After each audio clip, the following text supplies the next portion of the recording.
Heisenberg uncertainty principle, ये हमारा आज का लेक्चर होगा। मैंने आपको बताया था ना, जिस टाइम की ये बात बताई जा रही है उस टाइम पे दो टाइप के साइंटिस्ट हुआ करते थे। सर इसकी जगह जी आएगा ना? कहाँ पे बेटा? में वही लिखा है जो सर ने लिखा है, सर ने सही लिखा है। ठीक है, कोई बात नहीं।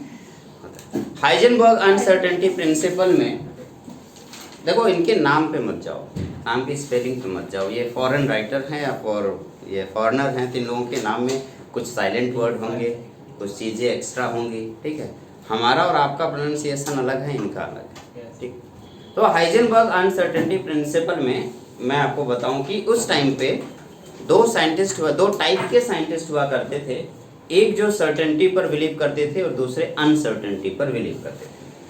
सर्टेनिटी दैट मीन्स दुनिया में सारी चीज़ें प्री डिसाइडेड, सब कुछ पहले से फिक्स है। अनसर्टेनिटी दैट मीन्स कोई भी चीज़ फिक्स नहीं है। सर्टेनिटी ये कहती है कि अगर आपको सिलेक्ट होना है तो आप होगे। अनसर्टेनिटी ये कहती है ऐसा कुछ भी नहीं है, अगर आप काम करोगे तो सिलेक्ट होगे, नहीं करोगे तो नहीं। सर्टेनिटी और अनसर्टेनिटी में अक्सर फाइट होती रहती है और श्रीमद् भगवद गीता में भगवान श्री कृष्ण ने यही बातें 2 बार बोली हैं। उन्होंने कहा कर्म करो, फल की इच्छा ना करो, लेकिन बाद में उन्होंने ये भी कहा है कि अगर फल की इच्छा नहीं करोगे तो कर्म कैसे करोगे। दोनों बातें उन्होंने एक ही साथ कह दी और समस्या इस बात का है कि उसका निवारण कैसे किया जाए। तो उसका निवारण ये है, कर्म अलग है, अकर्म अलग है। अकर्म का मतलब होता है साधु संत। साधु संत लोग जो काम करते हैं वो अकर्म होता है। तो अकर्म करो, फल की इच्छा मत करो। फल की इच्छा ना करने वाला जो कर्म होता है उसे अकर्म बोलते हैं। हमारे और आपके लिए वो नहीं। श्रीमद् भगवद गीता के अकॉर्डिंग 3 चीज हमेशा, हमारा जो हिंदू धर्म वो 3 चीज़ों पे डिपेंड करता है।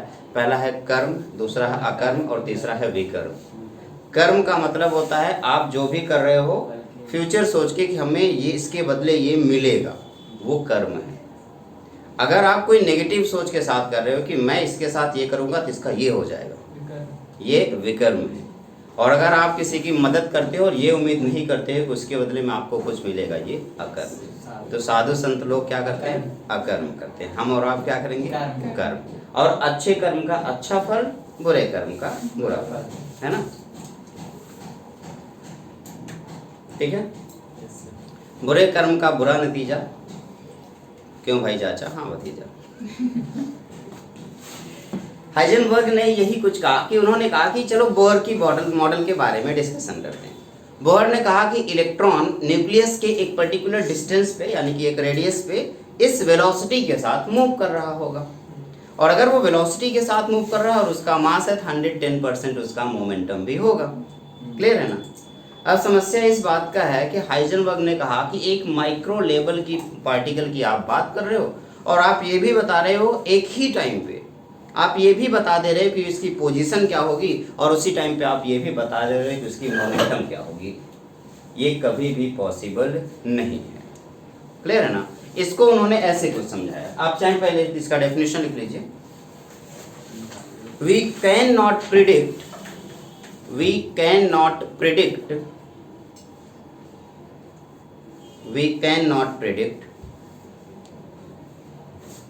exact position and exact momentum. We cannot predict exact position and exact momentum of an moving microscopic particle.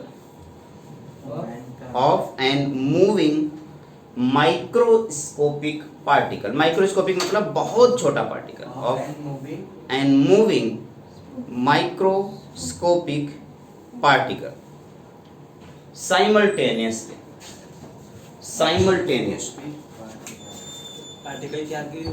Simultaneously यानी कि एक एग्जैक्ट टाइम पर, उसी समय पर दोनों बातें एक साथ बता पाना इम्पॉसिबल। Simultaneously, SIMULTANEOUSLY। ठीक है? अब जरा इसको समझने की कोशिश करते हैं। मैं मान लेता हूं एक मूविंग पार्टिकल जो इस तरीके से मूव कर रही है, ठीक है ना? और मैं कह रहा हूं कि ये उसकी एग्जैक्ट पोजीशन है। इस एग्जैक्ट पोजीशन को मैंने x0 से रिप्रेजेंट कर दिया है। x not that means exact position of the body. और आपसे पूछा जाए कि आपने जो प्रिडिक्ट किया है, आपने जो प्रिडिक्ट किया, सपोज दैट मैं ऐसे चल रहा हूँ और आप कहेंगे स्टॉप, ठीक है, जब मैं चलता रहूंगा, ठीक, आप बोलेंगे स्टॉप। स्टॉप। जब आपने स्टॉप बोला तो मैं जिस टाइम पे आपने स्टॉप बोला था उससे थोड़ा सा आगे निकल चुका था। हो सकता है कि मैं आपकी तरफ देख रहा हूँ कि आप स्टॉप बोलोगे और थोड़ा सा पहले ही रुक जाऊँ। एग्जैक्ट पोजीशन पे जिस टाइम पे आप स्टॉप बोलने की कोशिश कर रहे हो, शायद वो एग्जैक्ट पोजीशन हजारों में से एक बार आए। हम 1000 बार ऐसे प्रैक्टिस करें तो शायद एक बार ऐसा होगा, ऐसा होगा ना। तो यानी कि हमने जो पोजीशन डिसाइड किया है, हमने जो कैलकुलेट किया है पोजीशन, वो मान लो x है। तो ये x हो सकता है पहले हो या हो सकता है बाद में हो, ऐसा भी तो हो सकता है कि आप पहले रुक गए हो या हो सकता है आप थोड़ी सी बाद रुके हो। 1000 बार में एक बार आप प्रेडिक्ट करोगे ऐसा। तो इसमें एरर कितने का आया? एग्जैक्ट पोजीशन ये है और हमने कैलकुलेट ये किया। क्या एरर यहां से लेके यहां तक ये एरर आ गया? एग्जैक्ट समझ रहे हो ना, ये एरर आ गया। तो ये एरर मान लिया मैंने डेल्टा एक्स का है। किसका है? Delta x. केमिस्ट्री में एरर को अनसर्टेनिटी बोलते हैं। Error means uncertainty. तो फिजिक्स में आपको एरर पढ़ाया गया है, ठीक है, नहीं पढ़ा। चलो कोई बात नहीं, एरर अब नहीं पढ़ाया जाता होगा या हो सकता है कभी बाद में सर रखे होंगे पढ़ाने के लिए। तो यहाँ पे एरर कितना है? डेल्टा एक्स का, और ये एरर भी डेल्टा एक्स का है। तो इसका मतलब ये होगा कि जो एग्जैक्ट पोजीशन है बेटा, ये एग्जैक्ट पोजीशन किसके बीच में होगा? आप कहेंगे ये जो पोजीशन x है वो x not minus delta x। देखो ये x यहाँ हो सकता है, यानी कि x not minus delta x, या ये कहाँ हो सकता है? x not plus delta x। सही क्या लगा है? x नॉट पोजीशन, उस x नॉट में से एरर सब्ट्रैक्ट करेंगे तो कैलकुलेटेड पोजीशन हमारा आएगा, या उस x नॉट या एग्जैक्ट पोजीशन में एरर ऐड कर देंगे तो हमारा कैलकुलेटेड पोजीशन आएगा। समझ रहे हो? हाँ, रुका है वो। जहाँ रुका है, जो आपने कैलकुलेट किया, जहाँ पे आप रुके हैं, वो या हो सकता है कि ये आप यहाँ रुक सकते हो या तो आप यहाँ रुक सकते हो, यही ना। इसके बीच का एरर कितना है? डेल्टा एक्स, और इसके बीच का एरर कितना है? Delta x. और एग्जैक्ट पोजीशन क्या है? X not. तो ये वैल्यू जो आएगी, इधर से चल रहे हो तो ये एक्स नॉट है, एक्स नॉट में से अगर डेल्टा एक्स सब्ट्रैक्ट करोगे तो आपका कैलकुलेटेड पोजीशन एक्स आएगा। It may be possible. और या इस एक्स नॉट में डेल्टा एक्स ऐड करोगे तो आपका ये आ जाएगा। क्लियर है ना? इन दोनों के बीच में ही रहेगा ये वैल्यू, क्योंकि यही आपका मैक्सिमम एरर है। क्लियर है ना? अब अगर मैं आपसे कह रहा हूं कि ये जो पोजीशन आपने ये कैलकुलेट कर लिया है, ये आपका अनसर्टेनिटी है, where delta x is the uncertainty in position, x naught is the exact position and x is calculated position. मैं ये सारी बातें यहाँ पे लिख रहा हूँ। सर ये साइन ग्रेटर देन और इक्वल टू, हाँ, यानी कि यहाँ से लेकर यहाँ तक के बीच में, इससे बड़ा होगा या इसके इक्वल है, इससे बड़ा होगा या इससे इक्वल है, इससे छोटा होगा, इन दोनों के बीच में होगा। ठीक है ना? पुष्पा लेकिन छुप गया। ठीक है, अब यहाँ पे क्या होगा देखना जरा, where x naught is the exact position,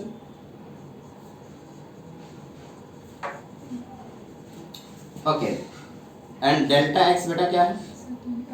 uncertainty in position, और x क्या है? Calculated position. सिमिलरली आ जाइए, सिमिलरली, सर पोजीशन की स्पेलिंग के अरे ठीक है भाई, ठीक है, अपना बना लेना ना तुम। ठीक है, सिमिलरली बताओ मैं क्या पे लिखूंगा यहाँ पे? पोजीशन के बजाय अगर मैं मोमेंटम कैलकुलेट करूँ, एग्जैक्टली अगर मैं मोमेंटम की बात करूं तो मोमेंटम बताओ क्या होगा बेटा? p को मोमेंटम से, मोमेंटम को p से रिप्रेजेंट करते हैं ना। अच्छा, p इज ग्रेटर और equal to p nought minus delta p and less और equal to p nought plus delta p। Clear है ना? तो आ जाएगा p nought minus delta p और p nought plus delta p, इन दोनों के बीच में मोमेंटम p होगा। अब जरा समझो, ये जो आपने एरर कैलकुलेट किया है ना, हाइजेनबर्ग का अनसर्टेनिटी प्रिंसिपल ये कहता है कि डेल्टा p का एरर यानी कि p का एरर यानी कि डेल्टा p और पोजीशन का एरर यानी कि डेल्टा x, अगर आप इन दोनों को एक साथ कैलकुलेट करो, मल्टीप्लाई करो, तो delta x into delta p ये जो वैल्यू कैलकुलेट होगी ये हमेशा ग्रेटर और इक्वल टू, या तो ग्रेटर होगी या तो इक्वल होगी h अपॉन 4 पाई के। ये बात इन्होंने बोला। अब आप सोच रहे होगे h अपॉन 4 पाई क्या है? ये एक h तो पता है प्लैंक कांस्टेंट है, और 4 पाई के बारे में बताइए कि कांस्टेंट। तो ये टोटल वैल्यू क्या हो जाएगी? एक कांस्टेंट होगी। आप चाहे इस कांस्टेंट की वैल्यू कैलकुलेट कर सकते हो, h की वैल्यू पुट कर सकते हो, 4 पाई की वैल्यू पुट कर सकते हो। क्लियर है ना? तो ये हो जाएगा delta x into delta p is greater और equal to h upon 4 pi. Clear है? अच्छा, अब यहाँ पे जरा समझने की कोशिश करते हैं। डेल्टा x क्या है बेटा? एरर इन पोजीशन, और डेल्टा p क्या है? Error in momentum. अगर मैं मोमेंटम को, एरर इन मोमेंटम को ऐसे लिखने की कोशिश करूं, डेल्टा v इंटू m क्या है? मास ऑफ इलेक्ट्रॉन, और डेल्टा v क्या है? Velocity of electron. This is greater और equal to h upon 4 pi. अब जरा इसी को एक साथ लिखेंगे, delta x into delta v, this is greater और equal to h upon 4 pi into m। Clear है ना? अब अगर मैं डेल्टा v को इस तरफ ले आऊं तो आप ऐसे लिख सकते हो, डेल्टा x इज ग्रेटर और equal to h upon 4 pi m into delta v। तो आप ऐसे कह सकते हो ना, delta x is inversely proportional to delta v, और m इंटू डेल्टा v को अगर डेल्टा p करोगे तो delta x is also inversely proportional to delta p। तो इसका मतलब क्या होगा? इसका मतलब ये हुआ कि अगर आपने पोजीशन के एरर को कम करने की कोशिश की तो वेलोसिटी का एरर या मोमेंटम का एरर बहुत ज्यादा हो जाए। एक के एरर को कैलकुलेट करने, एक की एग्जैक्ट पोजीशन कैलकुलेट करने की कोशिश की, इसका क्या मतलब हुआ? इसका मतलब हुआ कि अगर आप डेल्टा x की वैल्यू को जीरो कर दो, डेल्टा x की वैल्यू को जीरो करने का मतलब, डेल्टा x की वैल्यू को अगर आपने जीरो कर दिया तो आप एग्जैक्ट पोजीशन पहुंच गए ना। तो इसका मतलब क्या होगा? डेल्टा x की वैल्यू को जीरो कर दिया यानी कि आपने पोजीशन एग्जैक्ट फाइंड कर दी।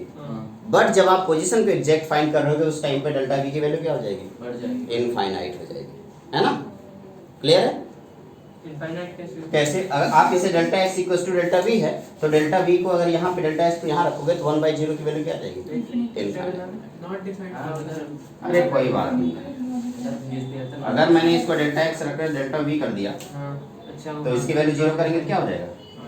इनफाइनाइट।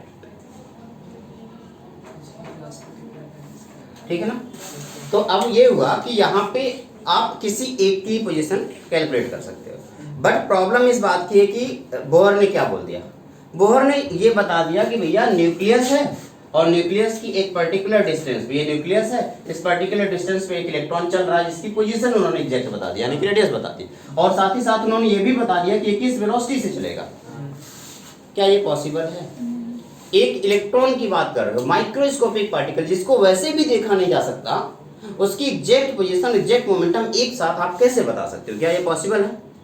उस जमाने में तो नहीं थी, लेकिन आज पॉसिबल है। स्लो मोशन, आज हम स्लो मोशन करते जाएं, स्लो बहुत स्लो कर दे, एकदम स्लो कर दे एग्जैक्टली, तो उसके उसी टाइप में पोजीशन और वेलोसिटी दोनों बता सकते। एनीवे, वो सब बात की बात है। फिलहाल के केस में हाइजेनबर्ग का अनसर्टेनिटी प्रिंसिपल ये कहता है कि delta x and delta p दोनों एक दूसरे के इनवर्सली प्रोपोर्शनल हैं, और अगर आप एक के एरर को कैलकुलेट करोगे तो दूसरे का एरर ऑटोमेटिकली इनफाइनाइट पर पहुंच जाएगा।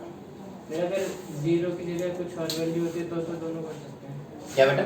जीरो की जगह कुछ और वैल्यू, एग्जैक्ट पोजीशन नहीं आती। हाँ, किसकी? जीरो की जगह यहाँ पे? हाँ, तो आप कह रहे हैं कि आप एग्जैक्ट वैल्यू कहाँ पे पहुंच पाओगे? यानी कि तब भी एरर पोजीशन में रहेगा, और अगर पोजीशन में एरर है तो 110%, मोमेंटम में भी एरर है, दोनों में एरर है, किसी एक को भी आप एग्जैक्टली कैलकुलेट नहीं कर पाओगे। तो एरर तो दोनों में रहेगा, एग्जैक्ट वैल्यू कैलकुलेट कर पाना इम्पॉसिबल है।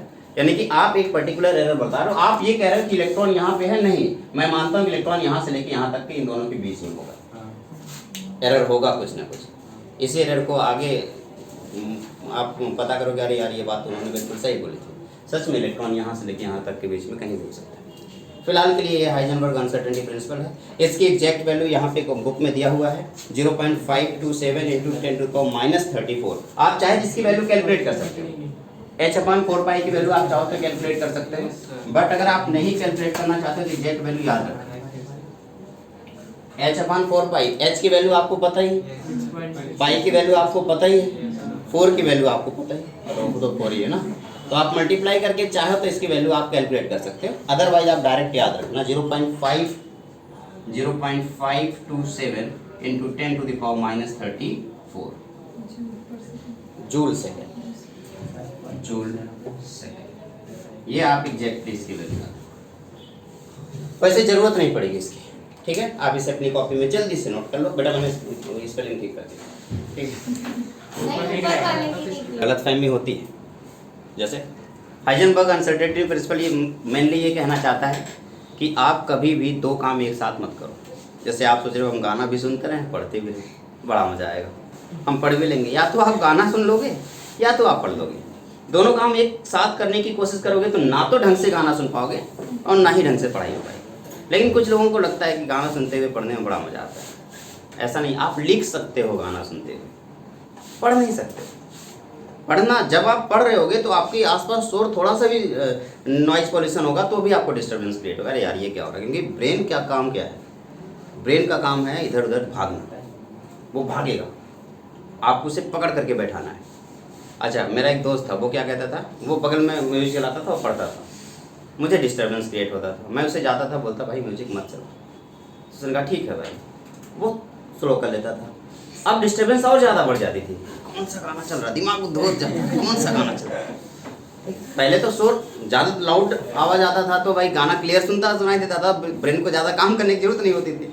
लेकिन अभी जब वो स्लो कर दिया साउंड को तो अब ब्रेन सोच रहा है ये कौन सा गाना चल रहा है, तो ज़्यादा तेज़ी से भाग रहा है, ज़्यादा दूर जाना पड़ा उसको, तो और ज़्यादा डिस्टर्बेंस क्रिएट होने लगा। तो दो काम कभी भी आप एक साथ नहीं कर सकते हो। साइमल्टेनियसली आप दो वर्क एक साथ करोगे तो एक में प्रॉब्लम आएगी, एक में एरर जरूर आ जाएगी, ठीक है। चलिए आगे हमारा जो नेक्स्ट ड्रॉबैक है वो है सोमरफेल्ड एक्सपेरिमेंट।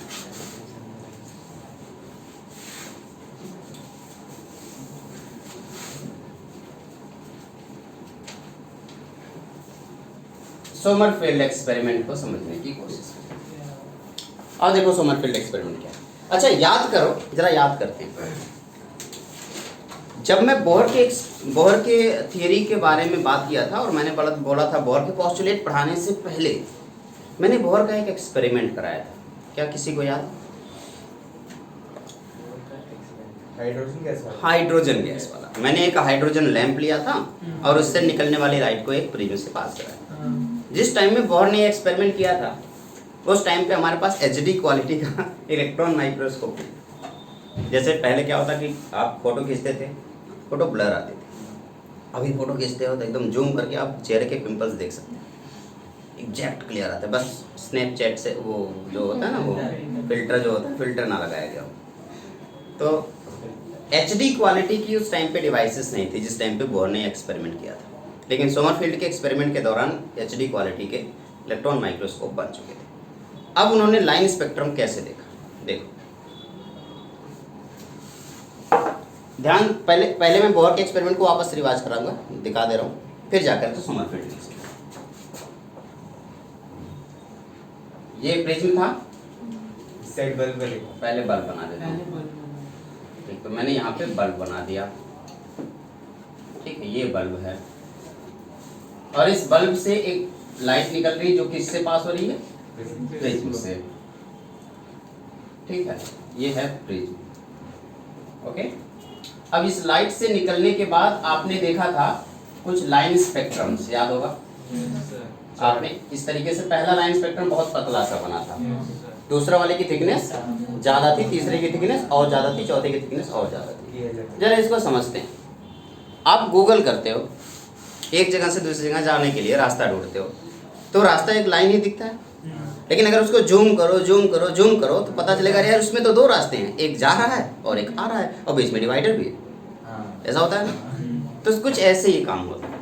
जिस टाइम पे बोहर ने एक्सपेरिमेंट किया था शायद उन्हें जूम करना नहीं आता था और उन्होंने देखा कि यार यहाँ पे थोड़ी सी थिकनेस ज़्यादा था। एक्चुअली वो थिकनेस ज़्यादा नहीं थी, बल्कि दो लाइनें इतने पास पास थी कि वो लग रहा था कि इसकी थिकनेस ज़्यादा है, ठीक है। तो दो लाइनें बहुत पास पास थी, ऐसे बहुत ही पास। और जब उन्होंने तीसरी लाइन की बात की तो उन्होंने बोला था तीसरी लाइन की थिकनेस और ज़्यादा है। एक्चुअली यहाँ पे जो लाइनें थी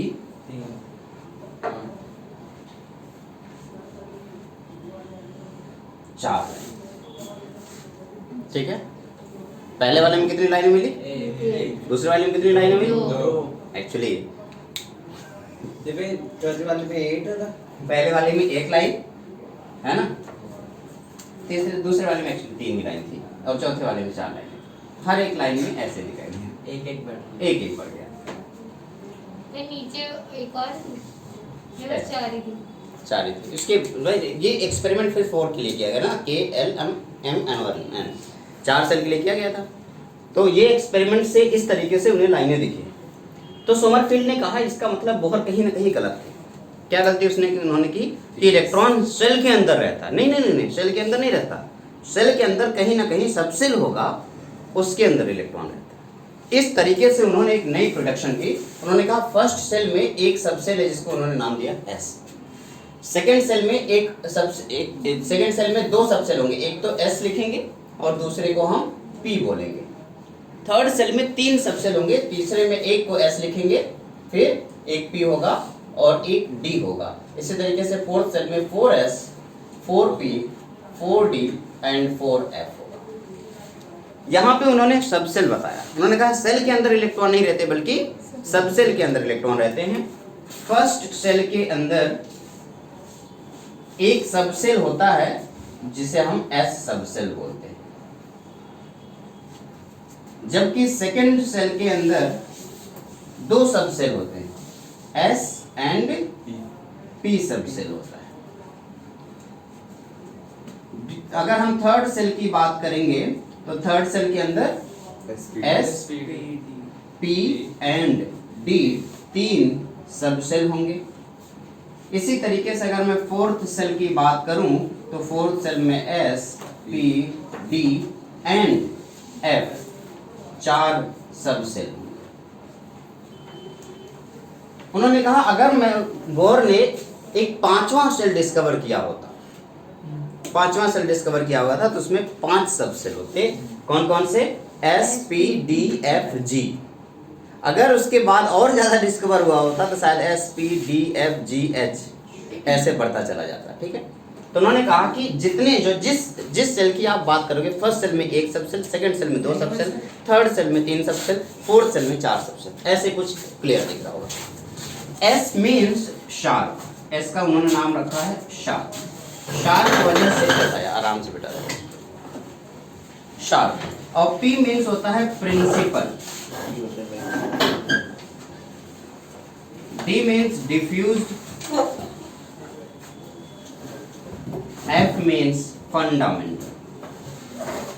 ये S ब्लॉक P ब्लॉक इसी से आगे चल के S block, P block, D block और F ब्लॉक बनेगा। ठीक है, फिलहाल के लिए S means sharp, P means principal, D means diffused and F means fundamental। ये 4 सबसेल मिल गए हमें। आप इन सबसेल को बनाइए, फिर इसके बेस पे स्ट्रक्चर का जो मॉडल चेंज हुआ वो कैसे होगा बताता हूँ। K के अंदर K है, K के अंदर एक सबसेल है S, L के अंदर 2 सबसेल है S एंड P। देखो K के अंदर 1 सबसेल है और L के अंदर 2 सबसेल है, M के अंदर 3 सबसेल है, N के अंदर 4 सबसेल। ठीक है ना, यानी सेल के अंदर अब क्या मिल गया? सबसेल। इलेक्ट्रॉन सेल के अंदर रहता है, नहीं एग्जैक्ट पोजीशन बताना है, सेल के अंदर सबसेल होगा वहां पे रहेगा। क्लियर है ना? ओके, नोट करें। डिफ्यूजन में E है कि A है? क्या होगा? डिफ्यूजन में E है कि A? E है आपकी A कहाँ पे? S के बाद डिफ्यूजन में डिफ्यूज्ड ED। अच्छा, अब हमें क्या क्या करना है?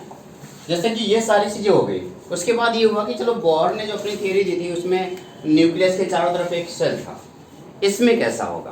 तो इसके हिसाब से अगर आप फर्स्ट सेल के बारे में डिस्कशन करते हैं, फर्स्ट सेल यानी कि कौन से सेल की बात कर रहे हैं बेटा? के सेल, है ना। जब आप के सेल की बात करेंगे तो वो कुछ ऐसा दिखेगा, ये न्यूक्लियस और इसके न्यूक्लियस के चारों तरफ एक आपको ऐसे सेल दिखेगा, ये है आपका 1s। ठीक है ना। जब आप सेकेंड सेल की बात करेंगे, सेकेंड सेल का मतलब L सेल, जब आप L सेल की बात कर रहे होगे तो कुछ ऐसा दिखेगा, ये न्यूक्लियस है, न्यूक्लियस के चारों तरफ आपको एक सेल तो दिख रहा है, एक और सेल इसके इलेक्ट्रिकल ऐसे दिखेगा, ये है आपका 2 का S और ये क्या हो जाएगा बेटा? 2p। इसी तरीके से जब आप थर्ड सेल की बात करोगे, थर्ड सेल यानी कि कौन सा सेल, एम सेल की बात करोगे, एम सेल में क्या होगा, ये रहा न्यूक्लियस, इस न्यूक्लियस के चारों तरफ एक सेल, इसे 3s बोलेंगे, फिर एक ऐसे नजर आएगा जिसे आप क्या बोलोगे, 3p, और एक ऐसे नजर आएगा जिसे आप क्या बोल रहे हो, 3d। इसी तरीके से आपका फोर्थ सेल आपको मिलेगा, फोर्थ सेल कौन सा सेल होगा, एम सेल। फोर्थ सेल जो एन सेल है वो कुछ ऐसा, न्यूक्लियस यहाँ होगा, न्यूक्लियस के चारों तरफ आपका 4s मिलेगा, ये न्यूक्लियस के चारों तरफ आपका 4s मिल गया, ठीक है। और इसी 4s के साथ एक आपको मिलेगा यहाँ पे 4p, फिर एक मिलेगा 4d, और फिर एक मिलेगा 4f, कुछ इस तरीके से।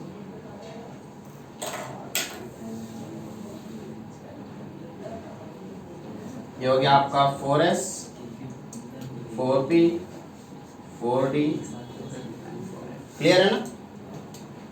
इस तरीके से कुछ एटम दिखे, ये बात किसने बताई, सोमर। सबशेल है सर, क्या बेटा, तो सबशेल ऐसे न्यूक्लियस के राउंड, हाँ, सबसे न्यूक्लियस के राउंड एक इलेक्ट्रिकल पाथ पे घूमेगा, ठीक है। इसे जब 2D के फॉर्म में हम दिखाएंगे, जब मैं इसे 2D के फॉर्म में, ये तो 3D है ना, अगर मैं इसे 2D के फॉर्म में दिखाऊंगा तो ये न्यूक्लियस, न्यूक्लियस के चारों तरफ एक ऐसा होगा, देखो कुछ इस तरीके से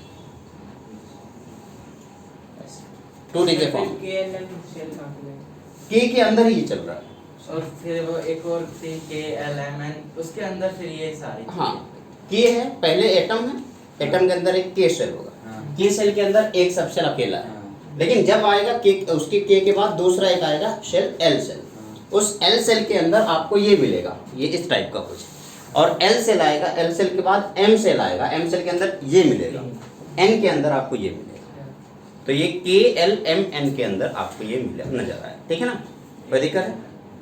चलो इसको नोट करो, फिर जाकर सोमरफील्ड का मॉडल यहीं पे खत्म होता है, यानी कि सोमरफील्ड। अच्छा, क्या इसके बारे में बोर ने कुछ भी डिस्कशन किया था, इसीलिए तो ड्रॉबैक बना, है ना।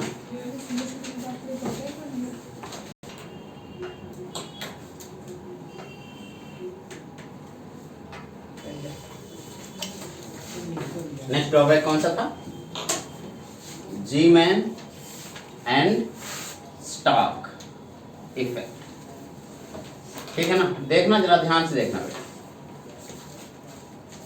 जी, अगर आपको किसी भी इलेक्ट्रॉन को इलेक्ट्रिक या मैग्नेटिक फील्ड में भेजना है तो क्या होगा, इलेक्ट्रिक या मैग्नेटिक फील्ड में जाने के बाद वो डेविएट होगा, या सुनो, और अगर वो डेविएट होगा तो जो भी आपकी लाइन स्पेक्ट्रम्स दिख रही हैं वो क्लियरली विजिबल दिखेंगी।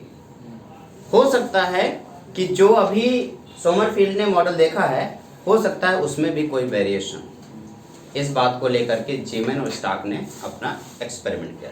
जीमैन ने मैग्नेटिक फील्ड का यूज किया, जबकि स्टार्क ने इलेक्ट्रिक फील्ड का यूज किया, लेकिन दोनों से जो रिजल्ट मिला, दोनों रिजल्ट सेम थे। आइए उन रिजल्ट को समझने की कोशिश करें। जीमैन का मतलब कौन सा इफेक्ट होगा, कौन सा फील्ड यूज किया था, मैग्नेटिक, और स्टार्क ने इलेक्ट्रिक फील्ड। इन दोनों ने इलेक्ट्रिक और मैग्नेटिक फील्ड अलग अलग यूज करके एक सेम रिजल्ट देखा। वो रिजल्ट क्या था, फिर से उन्होंने हाइड्रोजन बल्ब लिया, पीछे पड़ गए यार इन लोगों बेचारे को। हाइड्रोजन बल्ब को उन्होंने इलेक्ट्रिक या इन्होंने मैग्नेटिक फील्ड और इन्होंने इलेक्ट्रिक फील्ड में ये एक्सपेरिमेंट किया, और इससे निकलने वाले रेडिएशन को इलेक्ट्रिक फील्ड में मतलब इस प्रिज्म से पास किया, और जब इससे ये बाहर निकला तो उसका जो रिजल्ट था वो फिर से चौंका देने वाला था। पहली जो लाइन आपको दिख रही थी, सोमरफील्ड ने कहा था एक अकेली लाइन है, वो सच में एक अकेली थी, लेकिन जो सेकंड लाइन है, जो सोमरफील्ड ने कहा था कि दो लाइनें हैं, एक्चुअली उसमें 4 लाइनें दिख रही थी, पतली पतली और पतली लाइनें, 4 लाइनें।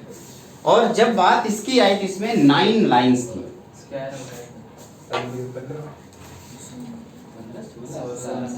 और इसमें मैं यहाँ पे लिख दे रहा हूँ, ये 9 लाइन्स, और यहाँ पे 16 लाइन। मैं लाइन बना नहीं रहा हूँ, बस लिख दे रहा हूँ। तो यहाँ पे कितनी लाइनें थी 1, यहाँ पे 4 और यहाँ पे 9 और यहाँ पे 6। आप देखेंगे जस्ट डबल हो जा रहा है। अब सवाल ये था कि कहीं ना कहीं P के अंदर S के अंदर भी कुछ होगा। अब यहाँ पे सिर्फ 1S था, याद करो 1S था ना, और एक ही लाइन बन रही, यानी कि S तो अकेला, इसके अंदर उन्होंने ऑर्बिटल का कॉन्सेप्ट दिया। उन्होंने कहा इसका मतलब यहाँ पे एक अकेला ऑर्बिटल होगा। ऑर्बिटल मतलब इलेक्ट्रॉन के पाए जाने के चांसेस जिस जगह पे ज़्यादा से ज़्यादा होंगे उसे ऑर्बिटल बोलते हैं। अभी आगे इसके बारे में डिस्कशन करेंगे। जितना अंदर होगा, जितना अंदर, हाँ। अभी यहाँ पे अब बताओ, यहाँ पे क्या था बेटा 2S और 2P था, और अब आपको पता चल गया S में अकेला, यानी कि P में कितने होंगे। S में तो एक अकेला है, पहले वाले से पता चल गया। P में कितने होंगे, 4 टोटल होंगे ना। तो इसलिए उन्होंने कहा कि अब यहाँ पे 2S एंड 2P था, तो 2S का एक ऑर्बिटल, और जबकि 2P वाले कितने ऑर्बिटल मिलने चाहिए, 3 ऑर्बिटल। तभी तो टोटल मिल रहे हैं 1 2 3 4, तभी तो टोटल 4 लाइनें मिली होंगी। तो सर P के ज़्यादा, P के ज़्यादा है, क्यों है उसके बारे में डिस्कशन करेंगे। अच्छा, 9 लाइंस का मतलब क्या हुआ कि यहाँ पे 3S है, 3S की एक लाइन, 3P की कितनी लाइन, 3 लाइनें। देखो 1 2 3, P में तो 3 ही है ना, अभी एक और था इसका 3D, तो आप समझ गए होंगे D में कितनी लाइनें होंगी, 5 लाइंस, 1 2 3 4 एंड 5 लाइंस। इसी तरीके से लास्ट वाला बता दीजिए, 4S में कितनी लाइन होगी, सिंगल। 4P में कितनी लाइन होगी, 3 लाइंस, और 4D में कितनी होंगी, 5 लाइंस, 1 2 3 4 एंड 5, एंड इसी तरीके से 4 में कितनी होगी, 7 1 2 3 4 5 6 7। सर उसके माइक्रोस्कोपिक लेंस में दिखा नहीं? हाँ दिखा बिल्कुल, किसके, नहीं, सोमर फील्ड में नहीं दिखा था, तभी तो ये एक्सपेरिमेंट किया गया। सर आपने बोला वो HD था। हाँ भले HD और था, क्लियर लेकिन कर दिया उसे। और क्लियर कर दिया। HD में एक होता है अल्ट्रा HD, तो ये इस बार अल्ट्रा HD का यूज किया गया है। हाँ, जो यहाँ पे हमारे एक मैम है ना, वो यूज करती हैं सेल्फी। बताऊंगा अभी ऑर्बिटल का मतलब, फिलहाल के लिए भी आपको पता होना चाहिए कि यार अब आपको पता चल गया S अकेले नहीं है, सॉरी S तो अकेले ही है, एक सिंगल, लेकिन जब P की बात करोगे P में कितने ऑर्बिटल हैं, 3 ऑर्बिटल्स। आगे चल के इनका नाम दिया जाएगा, एक को हम बोलेंगे PX, दूसरा है PY और तीसरा है PZ। इसी तरीके से D में आपके पास टोटल 5 ऑर्बिटल मिलेंगे। एक का नाम होगा DXY, DYZ, W से कैसे स्टार्ट किया? क्योंकि XYZ 3 एक्सिस होते हैं, उसी हिसाब से बनाएगा, ठीक है। हाँ, XY YZ ZX and D, X square Y square and D Z।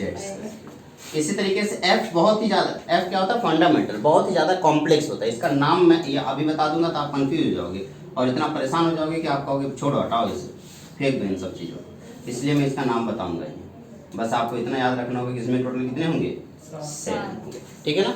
आप इसे अपनी अपनी कॉपी में बना। अब पता चला कि इलेक्ट्रॉन कहाँ रहते हैं, क्या सेल में रहते हैं, नहीं। सेल के अंदर क्या है, सब सेल, क्या सब सेल में रहते हैं, नहीं। सब सेल के अंदर क्या है, सब सेल, जिसे हम क्या बोलते हैं, ऑर्बिटल।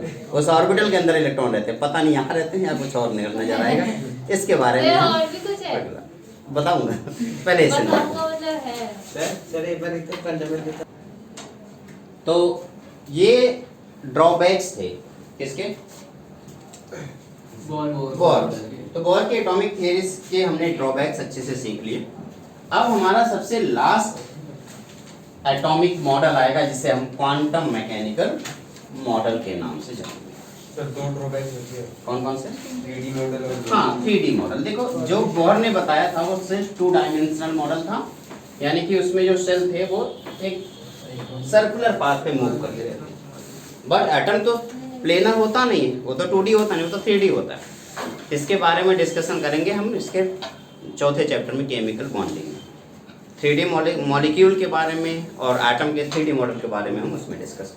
3D मॉडल तो अभी पता चल जाएगा, लेकिन मॉलिक्यूल के बारे में हम डिस्कशन नेक्स्ट वाले क्लास में या नेक्स्ट वाले चैप्टर में करेंगे। हाँ बोर ने सिर्फ सर्कुलर बताया था। हाँ, बोर ने सब उन्होंने ऐसे बोला ना, ये न्यूक्लियस है और न्यूक्लियस चारों तरफ 1 2, ये तो सर्कल है, ऐसे तो बताया, ये तो सर्कुलर मॉडल है। 3D मॉडल कहाँ है, ठीक है ना, कोई दिक्कत है किसी को। अब हम बात करेंगे वेव मैकेनिकल मॉडल के बारे में।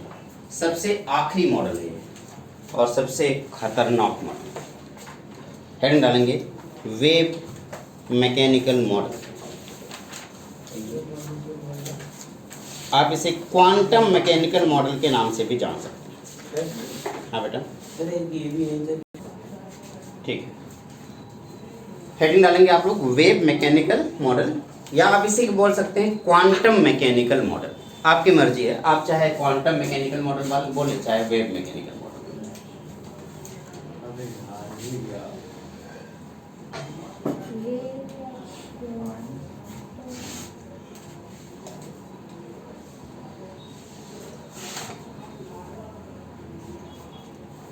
क्वांटम मैकेनिकल मॉडल, या आप लोगों ने क्या लिखा है?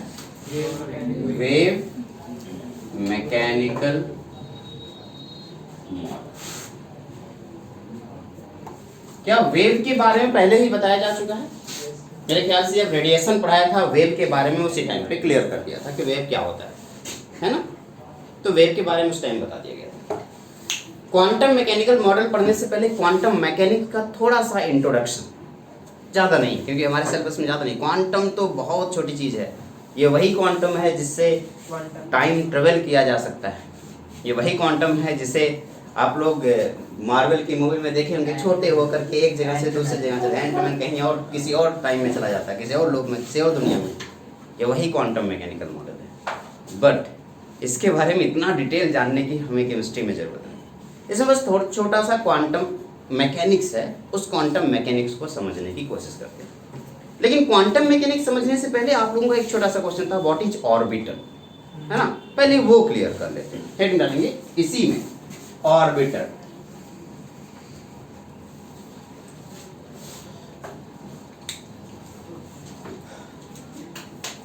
सुनो बेटा सुनो, आप लोगों ने कभी पार्क कभी गए होंगे?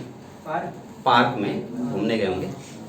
जब आप पार्क घूमने जाते हैं तो वो थोड़ा सा जो हल्की सी ठंड, हल्की सी गर्मी, वो मौसम जो होता है सुनहरा सा, उसमें आप देखेंगे आपके सर के ऊपर या ढेर सारे मच्छर मंडराते नजर आएंगे, मुकुट की तरह। एकदम मुकुट लगा रखा होगा। हर किसी के साथ होता है, हर किसी के साथ। सरसों का तेल अगर ज़्यादा लगा दिया, तेल लगा लेते तो कुछ ज़्यादा ही आते हैं, और वैसा फील होता है। अच्छा, उसकी खास बात है, ऐसा नहीं है, सबके साथ होता है। अब तुम लोग नहीं गए हो अलग बात है। हुआ नहीं सर, हमारे साथ चलो मेरे दोस्त लोग तो कहते हैं नहा के नहीं आए इसलिए मच्छर। हाँ, वो एक्चुअली तेल नहीं, की वजह से कहते हैं। ठीक है, कोई बात नहीं, किसी की वजह से हो रहा हो, उसके बारे में बाद में बताऊंगा किसकी वजह से होता है। फिलहाल उसका यूज देखो यहाँ। सर ये बोलते हैं कि ज्यादा काले बाल होते हैं ना, तब होते हैं। काले घने मुलायम वाला वैस्मोल ने किया कमाल। तो इसका मतलब वैस्मोल लगा के गए होते हैं, इसलिए ज़्यादा होता है। ऐसा कुछ नहीं है। क्या रीजन है उसके बारे में डिस्कशन हम बाद में कभी कर लेंगे।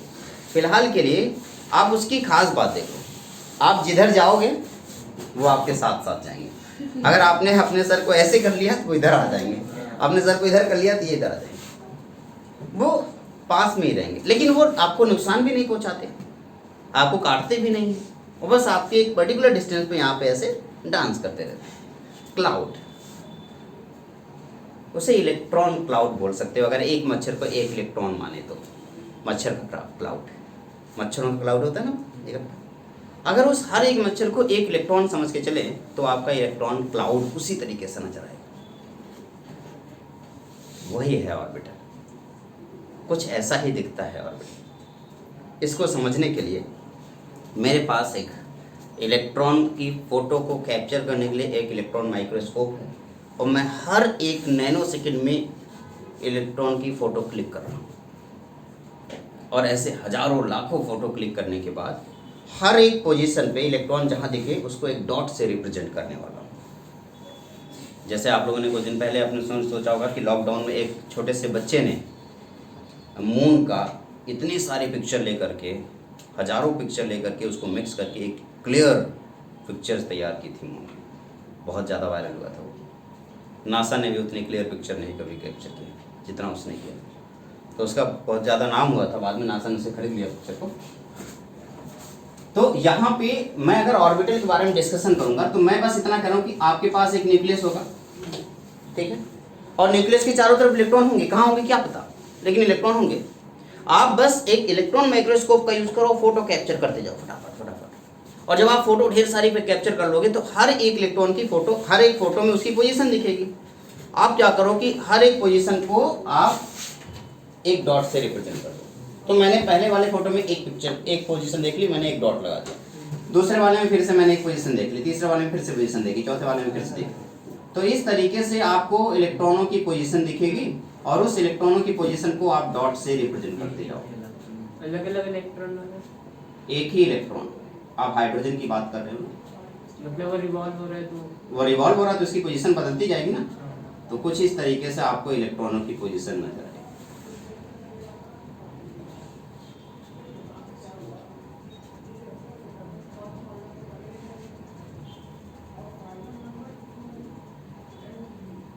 सर हो गया।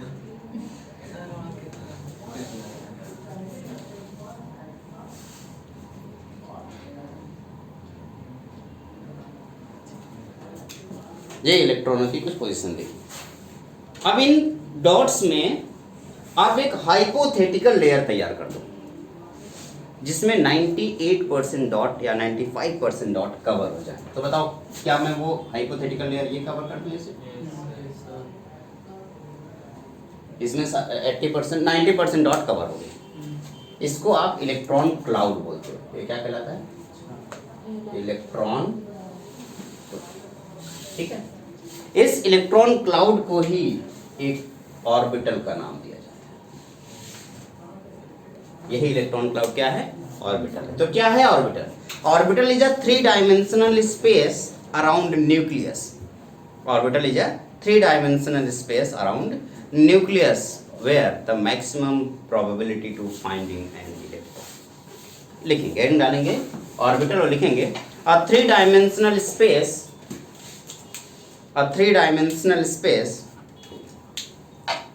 where probability of finding an electron is maximum। a 3 dimensional space where probability of finding an electron is maximum। where probability of finding an electron is maximum called finding an electron is maximum called electron cloud or orbital। called electron cloud or orbital। Cloud बादल, electron cloud और तो sir आप कोई बात। px py लिखा है तो वो ऑर्बिटल थे। क्या बेटा? px py pz। हाँ वो सब ऑर्बिटल थे। ठीक है, अच्छा अभी सुने, ये ऑर्बिटल क्लियर हो गया। अब वेव मैकेनिक्स के बारे में, तो अब ऑर्बिटल जो आपने क्वेश्चन पूछा था मैंने उसका डिस्कशन आपको पूरा कंप्लीटली कर दिया। ऑर्बिटल क्या होगा पता चल गया। अब है वेव मैकेनिक्स। थोड़ा सा वेव मैकेनिक्स हमारे सिलेबस में बहुत लिटिल ज्यादा, जितना ज्यादा डीप में जाएंगे आप सोचो वो एक लाइन वेव मैकेनिक्स का आपको परेशान कर सकते हो। पूरा वेव मैकेनिक्स कितना हो, आप वेव मैकेनिक्स निकालेंगे या क्वांटम मैकेनिक्स। क्वांटम मैकेनिक्स ये आपको जब आप कभी मास्टर करेंगे फिजिक्स में तो आपको ये पढ़ाया जाएगा। क्वांटम मैकेनिक्स तब उस टाइम पढ़ा जाएगा। क्वांटम मैकेनिक्स में हम स्क्रोडिंगर का वेव इक्वेशन समझने की कोशिश करेंगे। ठीक है, हेडिंग डालें इसी में, Schrodinger wave equation. Schrodinger wave equation क्या है? Schrodinger wave equation psi square del square psi divided by del x square plus del square psi by del y square plus del square psi by del z square. कुछ समझ आ रहा है? नहीं। वही तो यार, ये छोटा सा एक मॉडल है, एक लाइन आपको परेशान कर सकती है। बाकी तो पूरा वेव मैकेनिक्स या क्वांटम मैकेनिक्स तो पढ़ने में हालत खराब। इसी को सॉल्व कराऊंगा आगे। नहीं, आप लोगों के लिए नहीं करूँगा, ये ड्रॉप करूँगा। आपने पढ़ा है? हाँ ये हमने पढ़ा। ठीक है, फिजिक्स में ज्यादा नहीं अभी आपको नहीं पढ़ा जाएगा, 11-12 तक ये सिलेबस में है। Plus 8 pi square m upon एक पाई की वैल्यू तो आप सबको पता है। m किसकी बात कर रहे हैं? इलेक्ट्रॉनों का mass upon h square. h क्या है? प्लैंक्स क्वांटम नंबर, प्लैंक का क्वांटम नंबर, या फिर आप कह सकते हैं प्लैंक का कांस्टेंट, ठीक है, into e minus v, into e minus v, this is equal to 0। ये पूरा आपका स्क्रोडिंगर का वेव इक्वेशन है। आप इसको एज इट इज लिखेंगे, याद नहीं करेंगे, बस भूल जाएंगे लिख के। तो लिखना क्यों है? क्योंकि आपको लिखेंगे, ठीक है। आगे मैं इसका इसे लिखे। अब इसको अच्छा सुनो सुनो सुनो, सब कुछ बताऊंगा, सब्र रखो, पहले लिख तो लो। देखो इसमें ये है, इसे हम चाय के नाम से जानेंगे, चाय। और ये होता है वेव फंक्शन, इसे हम क्या बोलेंगे? वेव फंक्शन, या आप इसका नाम लिख सकते हो amplitude of, amplitude of wave, amplitude of wave, ठीक है। तो वेव का एम्पलीट्यूड, कौन सा वेव? जो वेव हम लोगों ने उसमें पढ़ा था, याद है ना, उसका एक एम्पलीट्यूड पढ़ा था ना, आप उसे इससे रिप्रेजेंट करते, वेव फंक्शन बोलते हैं। इसका कोई फिजिकल सिग्निफिकेंस नहीं, there are no physical significance.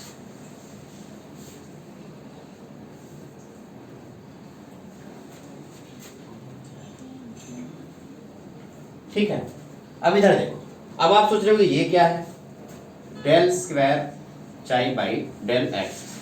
X axis होता है, एक्स वाई जेड 3 एक्सिस होती है। इस एक्स एक्सिस पे चाई का double derivatives d del x del square y upon del x square बोलते हैं, सेकेंड डेरिवेटिव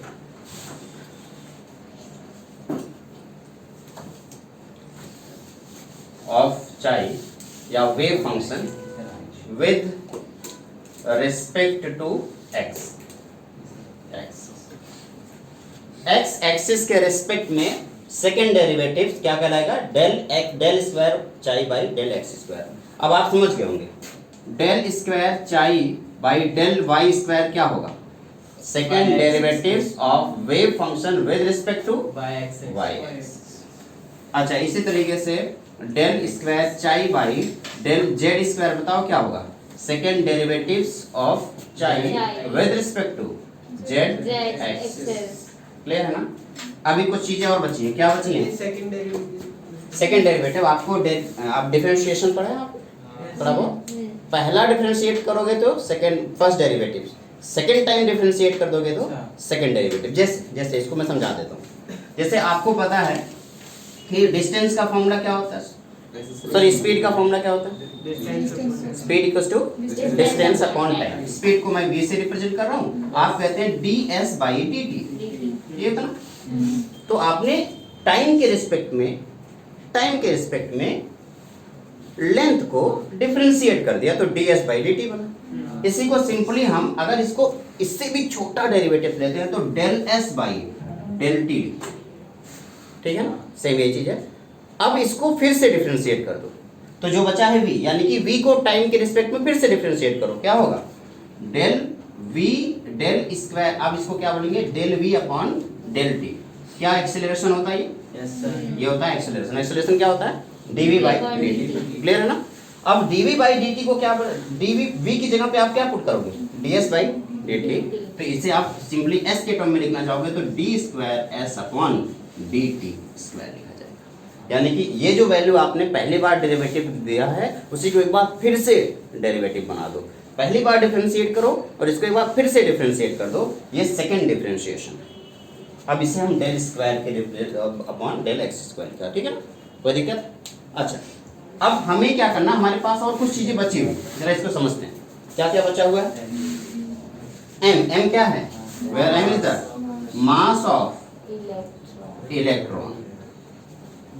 ओके गुड। अच्छा, h आपको पता है, h क्या है बेटा? Planck constant. इसकी वैल्यू फटाक से बता दो। एक साथ सबने बोल दिया, कुछ सुन नहीं दिया। अच्छा, E की वैल्यू बता दो जल्दी से। E है टोटल एनर्जी। E क्या बेटा? टोटल। अच्छा, टोटल एनर्जी क्या होती है? Potential energy plus kinetic energy. अब इलेक्ट्रॉन कॉन्टिन्यूसली मूव कर रहा है, इसका मतलब उसके पास कौन सी एनर्जी है? Kinetic energy. अब इस वजह से इसका तो उसकी इलेक्ट्रॉनों की जो एनर्जी होगी वो total energy minus potential energy, तो क्या बचेगा? काइनेटिक एनर्जी बच जाएगा ना। तो वी है आपका potential energy.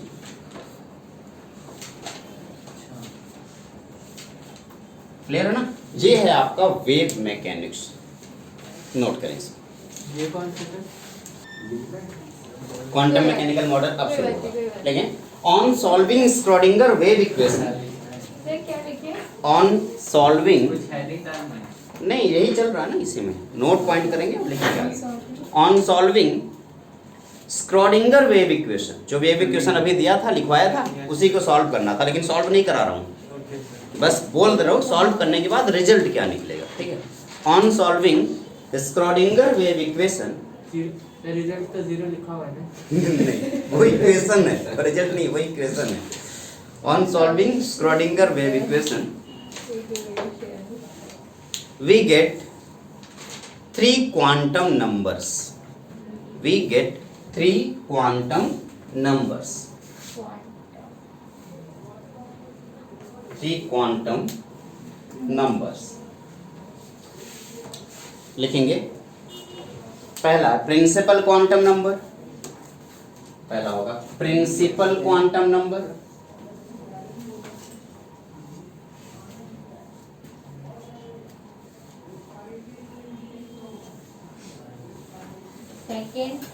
Second azimuthal quantum number, क्या?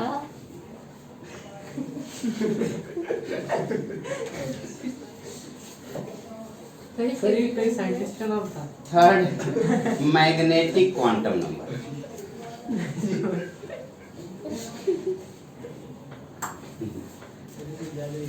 on solving Schrodinger wave equation we get 3 quantum numbers, principal quantum number, azimuthal quantum number and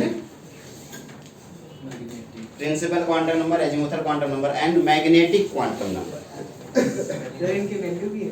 next, हाँ, रिप्रेजेंटेड बाय प्रिंसिपल को n से रिप्रेजेंट करेंगे और ये कुछ, और एजीमुथल को आप l से रिप्रेजेंट करेंगे, मैग्नेटिक को m से रिप्रेजेंट करेंगे। Next note point, small L से करेंगे या स्मॉल n, इसको स्मॉल m, इसको स्मॉल n और इसको l। N, L, M। क्या बेटा? न्यूमेरिकल वैल्यू है। अभी बताऊंगा, पर सबर मत करो, सबर करो, चिंता मत करो। लेकिन नेक्स्ट पॉइंट है, नेक्स्ट नोट पॉइंट, बोलना कैसा है? अभी ये numerical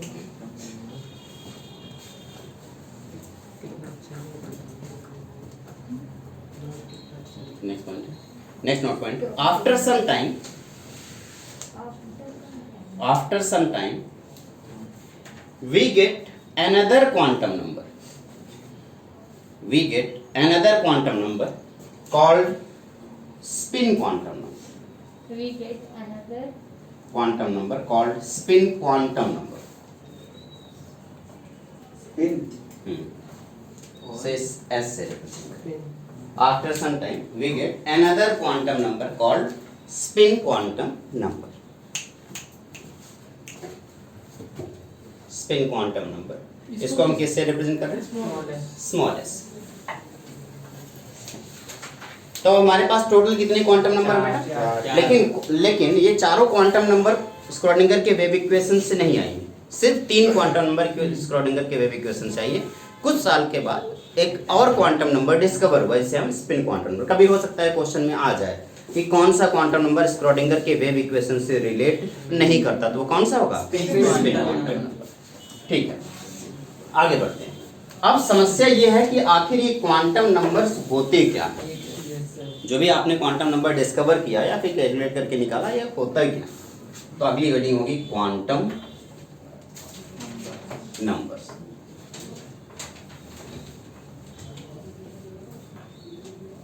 the quantum numbers are address of electron, ये इलेक्ट्रॉनों का एड्रेस, एड्रेस ऑफ इलेक्ट्रॉन। चलो मैं अपने घर का एड्रेस लिखता हूँ, ठीक, लेकिन कोई आएगा नहीं। क्या पता पहुंच जाए आप। किसी और को सर देते एड्रेस हैं दोगे तो पहुंच ही जाएंगे। सर किसी और को देते हैं तो हाउस नंबर 526, ठीक।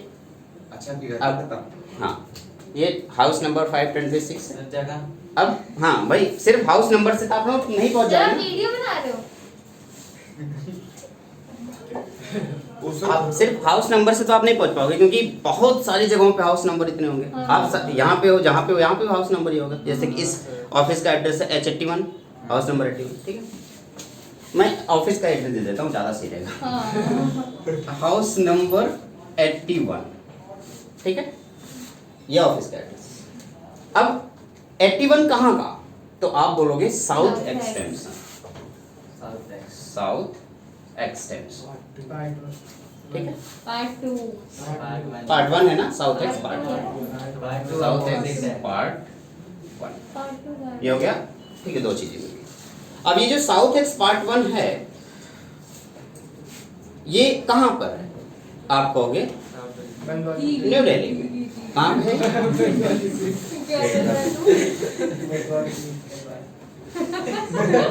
साउथ एक्सटेंशन बंगाली स्वीट के अंदर है। सर लिखा हुआ है नियर एक्सटेंशन। और आप कहोगे ये है आपका new Delhi. Near near new Delhi. अभी नियर साउथ अच्छा, न्यू दिल्ली कहाँ पे है?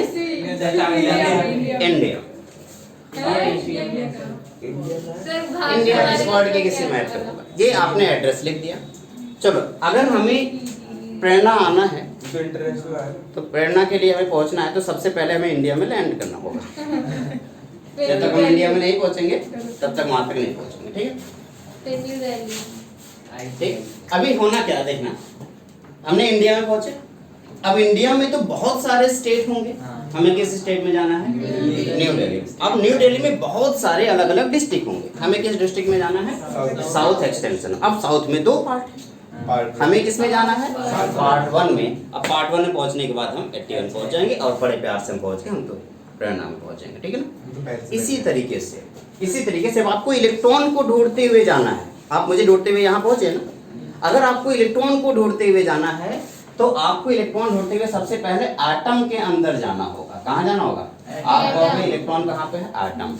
लेकिन एटम के अंदर तो बहुत सारे सेल हैं, K shell, L shell, M shell, N shell. तो आपको किसी एक किस में जाना होगा? सेल में जाना होगा। अब सब सेल के अंदर बहुत सारे सब सेल हैं, S, P, D और F। तो आपको किसी में एक में जाना होगा। वो कौन सा है? सब सेल। अब सब सेल के अंदर क्या है? ऑर्बिटल्स हैं, सब सेल। आपको ऑर्बिटल में जाना होगा। अब जाकर के कहीं आपको इलेक्ट्रॉन, क्वांटम नंबर। सर को पकड़ लिया। ठीक है, ये आपको एड्रेस है। अब जरा समझते हैं इसको, इससे समझते हैं। आइटम के अंदर आप जो सेल की बात कर रहे हो, सेल कुछ और नहीं है बल्कि प्रिंसिपल क्वांटम नंबर रिप्रेजेंट कर रहा है। और उस सेल के अंदर जो सबसेल है वो क्या रिप्रेजेंट कर रहा है बेटा? Azimuthal quantum number. और उसके अंदर जो ऑर्बिटल है वो क्या बता रहा है? Magnetic quantum number. और जहां पे मैं खड़ा हूं वो है आपका स्पिन क्वांटम नंबर। ये है किसी भी इलेक्ट्रॉनों का एड्रेस। क्लियर है? एक एक क्वांटम नंबर को डिटेल में पढ़ेंगे, ठीक है, लेकिन आज नहीं, वो नेक्स्ट लेक्चर में हम एक एक क्वांटम नंबर को डिटेल में पढ़ेंगे। पहले आप इसको अच्छे से नोट कर लें।